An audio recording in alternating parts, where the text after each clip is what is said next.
March 5, 2024, News Report 1.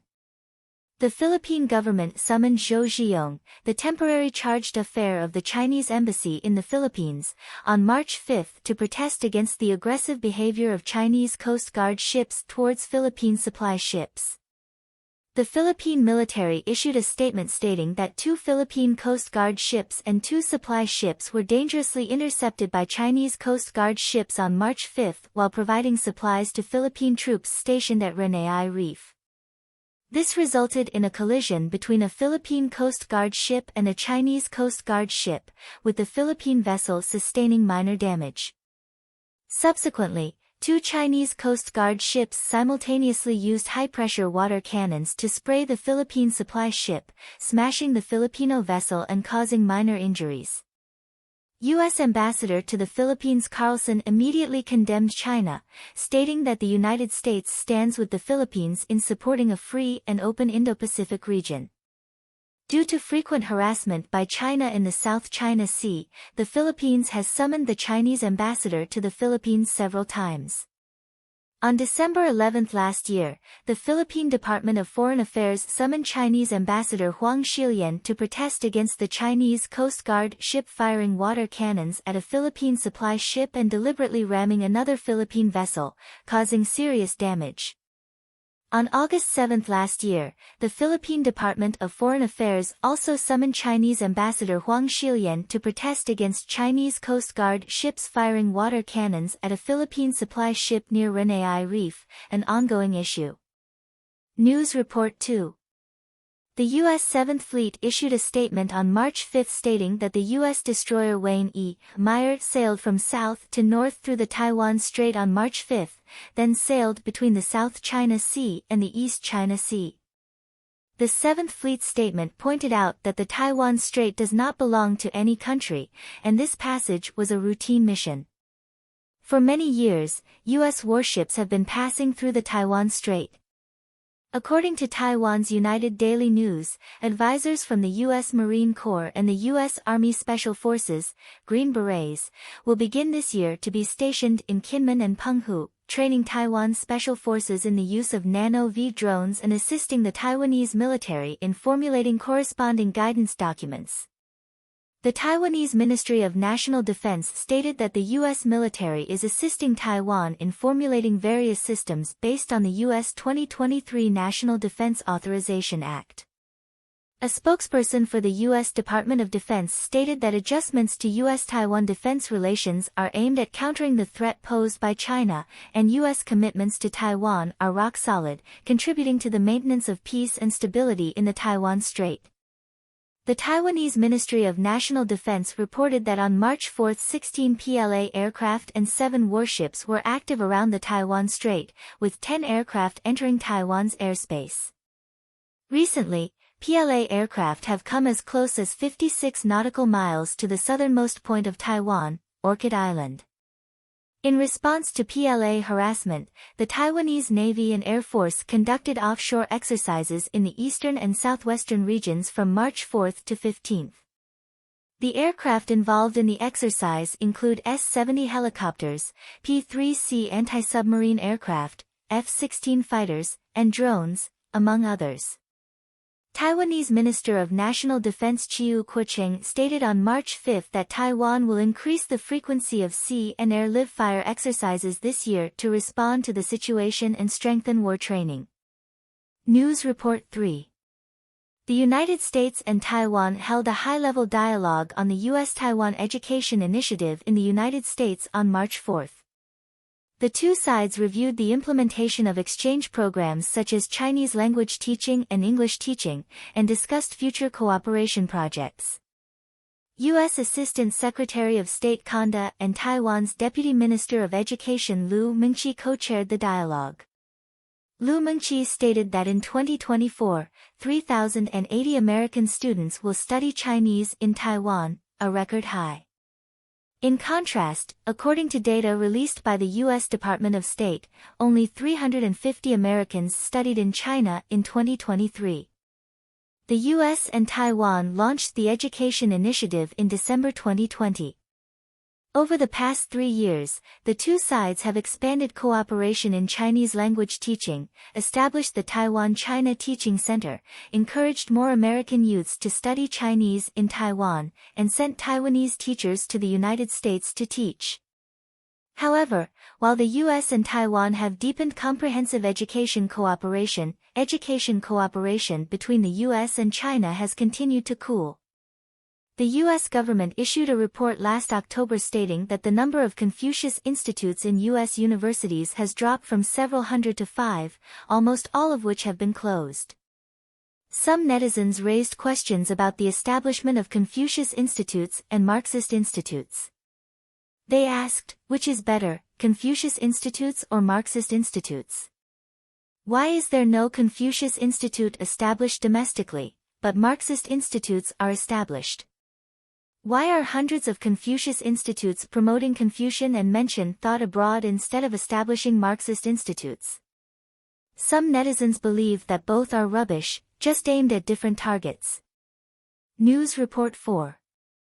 The China Times reported that the Chinese delegation participating in the Kinmen talks returned to China on March 5.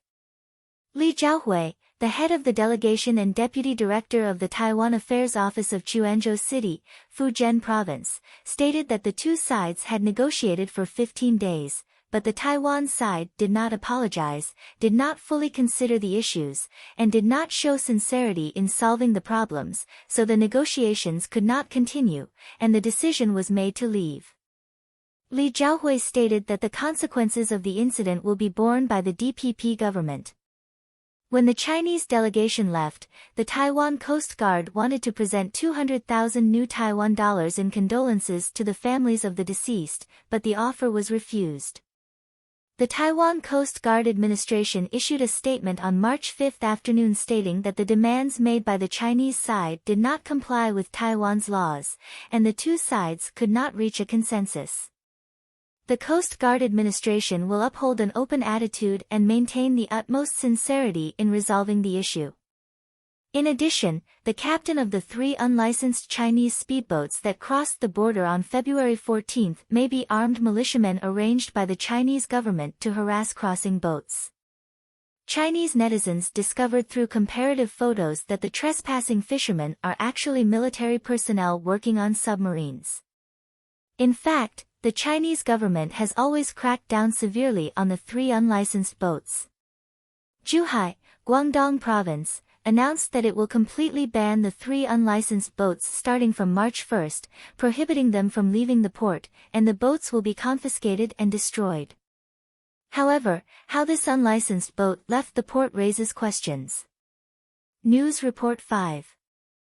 Bloomberg reported that the U.S. Department of Commerce has banned chip maker AMD from exporting downgraded artificial intelligence chips to China. The reason is to comply with the U.S. government's chip control measures against China. AMD has specially designed a chip called the M309 for China, but the U.S. Department of Commerce believes that this chip is still too powerful. AMD needs the permission of the Department of Commerce to export this chip to China. AMD entered the AI market with the M1300 MI300 series chips in December 2022. In addition, NVIDIA's AI chips tailored for China have encountered similar problems, with Chinese tech companies believing that the chips are too weak and are unwilling to purchase them. AMD's stock fell after the market opened on March 5, with the price dropping to $201 at 10:30 a.m. Eastern Time, a decrease of $4.30. News Report 6. The Maldives Ministry of Defense tweeted on March 4 that the Maldives and China signed an agreement on the evening of March 4, under which China will provide military assistance to the Maldives free of charge to promote a more solid bilateral relationship. The Maldives Ministry of Health stated that China donated 12 electric ambulances to the Maldives on May 4. The Maldives is strategically located in the middle of east-west international shipping routes. However, since Ibrahim Mohamed Soli became the new president of the Maldives, the country's diplomatic focus has shifted from India to China. The Maldives joined the Belt and Road Initiative in 2014. According to a report released by the World Bank, the Maldives owes China $1.37 billion, accounting for 20% of the Maldives' public debt. China is the largest creditor of the Maldives. In January this year, President Soli visited China to continue seeking loans from China.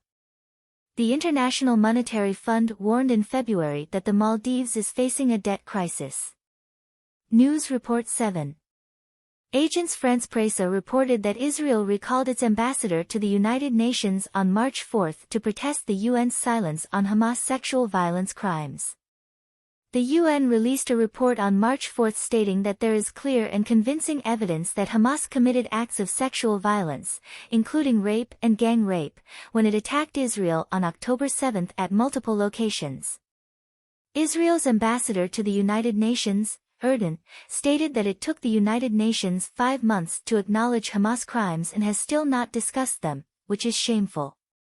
Israeli Foreign Minister Katz stated that despite UN Secretary-General Guterres being authorized, he has not declared Hamas a terrorist organization and imposed sanctions on its supporters.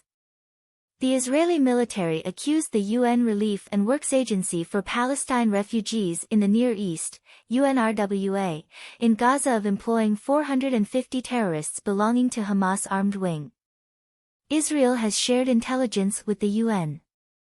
Several countries, including the United States, the United Kingdom, Germany, and Japan, have suspended funding for UNRWA. News Report 8.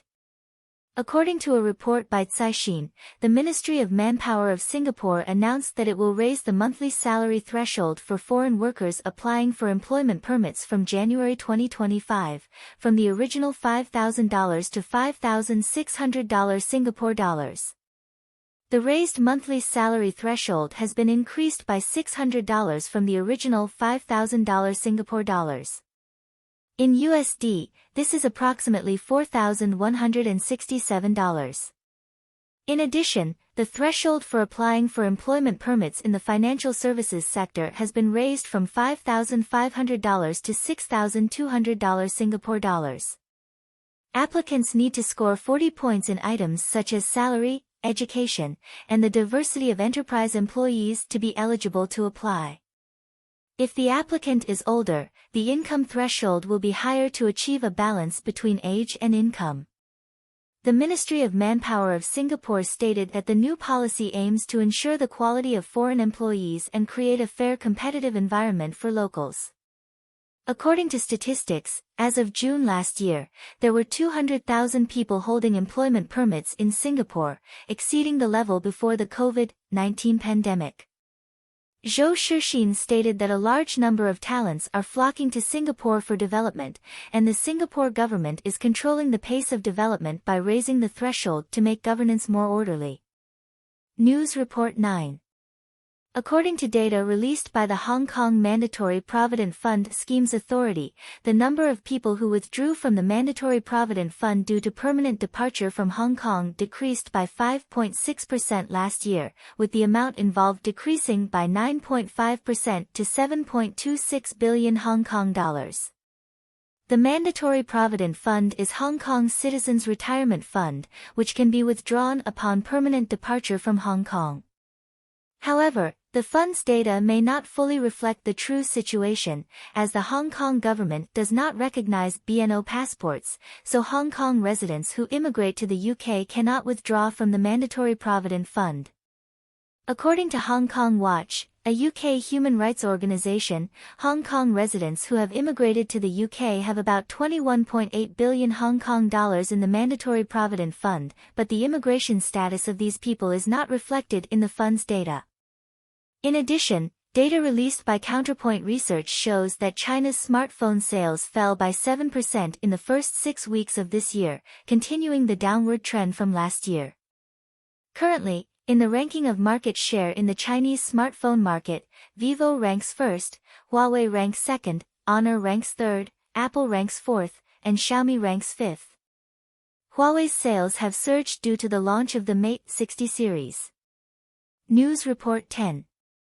Around 10 a.m. Eastern Time on March 5, Facebook and Instagram experienced a global outage, causing users in the United States, the United Kingdom, Hong Kong, Taiwan, and other places to be unable to log in, and resetting passwords had no effect.